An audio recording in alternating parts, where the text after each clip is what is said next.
زه د احد په مقام کې ولاړ یم. دا هغه مقام دی چې دلته کې د دواړو جهانو سردار محمد مصطفی صلی الله علیه وسلم غاښونه مبارک شهیدان شوي وو.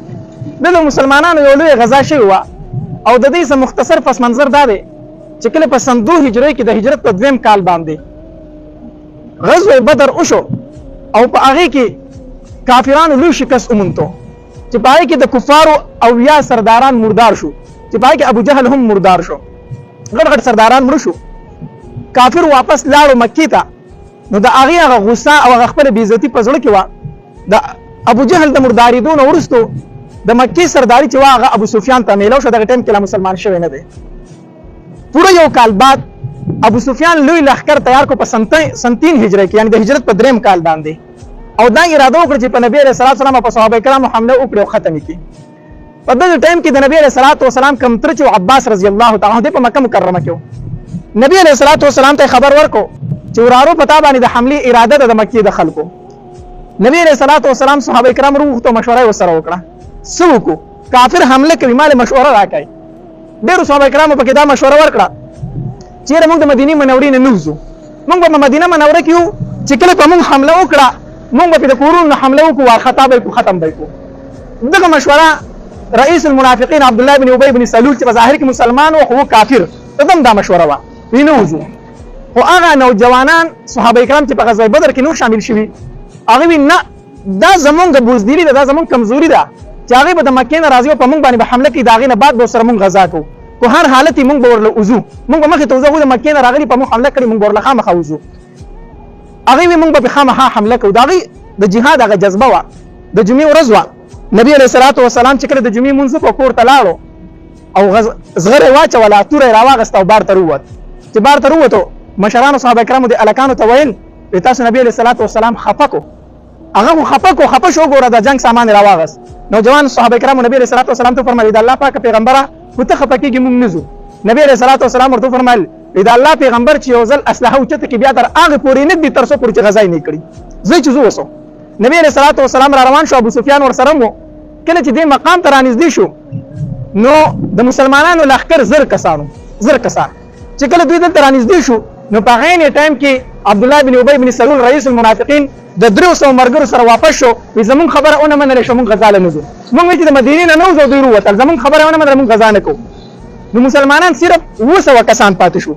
بل طرف ته د ابو سفیان سره لښکر چې هغه 3000 کسانو چې په هغې کې 200 اوښانو او 300 پکې اسونه وو او په هغې کې خالد بن ولید رضی الله تعالی عنه کمانډر غونته و چې په دغه ټایم کې لا مسلمان شوی نه دی. داسې یو جنګجو ورسره هم و ډېر په جذبې سره روان و. د ځان سره یې ښځې را روانې کړې وې هغوی به ورته سات په سات باندې اشعار ویل او دا پیغور به یې ورله ورکول چې په روسکنی کال مو ګوره هېر نه شي ستاسو مشران یې وژلي دي.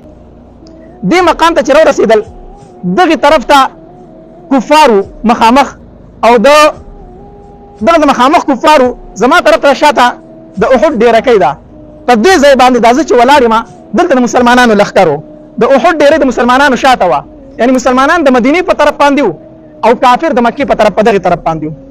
غزا شروع شوه. د اول نه حمله چې د کافرو وکړله 10 کسانو حمله وکړه مسلمانانو 10 واړه مردار کړو وی وجل. بیا بقاعده غزا شروع شوه او چې غزا شروع شوه په دې موقع باندې نبی علیه الصلاة والسلام علي رضی الله تعالی عنه یو توره ورکړې وه چې بیا هغې ته نوم ویلی شو ذوالفقار. دا ورته نبي علیه السلام د غزوه احد په موقع باندې ورکړله. غزا شروع شوه.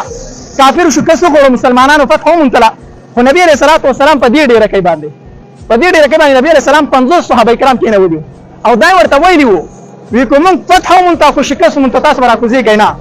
چې کله غزا وشو کافر وتښتېل 3000 لښکر شکست وخوړو. مسلمانان په دې ځای کې لګیا شو مالي غنیمت یې راټولو. دلته چې کوم 50 صحابه کرامو د هغوی په منځ کې اختلاف راغی.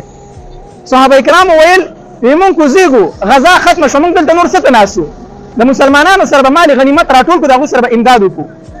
خو چې کوم امیر و هغه ورته ویل زه خو په هېڅ حالت نه کوزېږم ځکه نبي علیه الصلاة والسلام موږ ته ویلي کو فتح موږ ته کو شکست موږ ته دې سره به نه راځئ. په هغه هغه اجتهادي اختلاف و ځکه چې کوم نه راکوزېدل هغوی نبي علیه السلام چې مه راکوزېږئ. کوم چې راکوز شو د هغې دا مطلب چې نبي علیه السلام صرف د جنګه پورې ویلي جنګ ختم شو موږ څه ته ناست یو چې د مسلمانانو سره مالي غنیمت راټول کړو.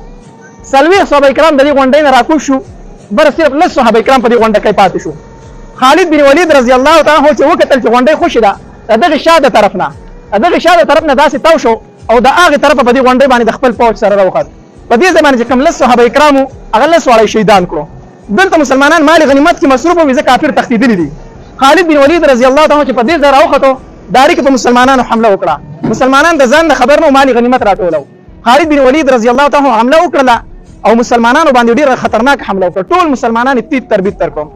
د نبی علیہ الصلوۃ والسلام سره پشمار صرف یو څو صحابه کرام پاتې شو، نور ټول لاړ خوار شو حتی در دې پورې چې یو کافر مکوم تلا او په نبی علیہ الصلوۃ والسلام گزار وکړو چې گزار وکړو د نبی علیہ السلام مبارک غاښونه شهیدان کړو. دا هغه ځای دی چې په دې کې د نبی علیہ الصلوۃ والسلام غاښونه مبارک شهیدان شوي دي. او دلته کې شیطان आवाज وکړو وی نبی علیہ الصلوۃ والسلام شهید کړی شو. اصحاب کرامو نه هر څه خطا شو. د چا چې توري په لاس کې زمکې ته ورتاوي شوې موږ چې د کم پیغمبر د پاره جنگیدو هغه د دنیا نه لاړ. زمونږ په دنیا کې نور سره جنگیږو څه مقصد دی زمونږ د ژوند هغه توري ته لاسونه ورتاوي شوې. الله تبارک وتعالى آیتونه نازل کړو وما محمد الا رسول قد خلت من قبله الرسل افإن مات او قتل انقلبتم على اعقابكم.